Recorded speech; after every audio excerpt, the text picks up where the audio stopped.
એકવાર ગામમાં કીર્તિ નામનો એક ખેડૂત રહેતો હતો. તે ખૂબ જ સારા સ્વભાવનો અને દયાળુ હતો. કીર્તિએ પોતાના ખેતરમાં ખૂબ મહેનત કરીને ફળ શાકભાજી ઉગાડ્યા હતા.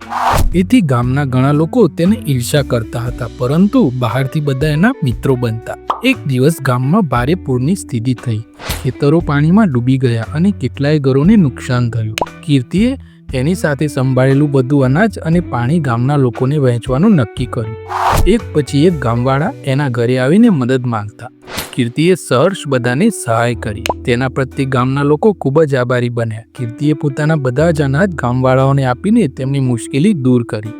ગામના કેટલાક લોકોને વચન આપ્યું કે જે તમે અમારી મુશ્કેલીમાં મદદ કરી તે આપણે ક્યારેય નહીં ભૂલીએ. કેટલાક મહિનાઓ બાદ કીર્તિના ખેતરમાં 12 માસ પાણીની તંગી થઈ. પાક સુકાઈ ગયો અને તે મુશ્કેલીમાં મુકાયો. ત્યારે કીર્તિએ પોતાના ગામવાળાઓ પાસેથી સહાય માંગી. જે લોકોએ મદદ મેળવવા માટે વચન આપ્યું હતું તેઓ એક પછી એક બહાના બનાવવા લાગ્યા. કોઈએ કહ્યું મારી પાસે વધુ અનાજ નથી, તો કોઈએ કહ્યું મારી પાસે પોતાનું જ સંચાલન કરવું મુશ્કેલ છે.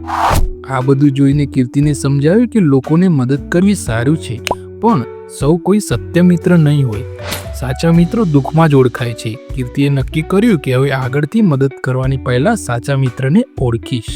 મિત્રો, આ વાર્તા આપણને શીખવે છે કે સાચા મિત્રો ક્યારેય મુશ્કેલીમાં તમને છોડીને જતા નથી. તો મિત્રો, વિડીયો સારું લાગે તો લાઈક કરજો, ચેનલને સબસ્ક્રાઈબ કરજો. મળીશું બીજા વિડીયોમાં. જય હિન્દ, જય ભારત, જય જય ગરવી ગુજરાત.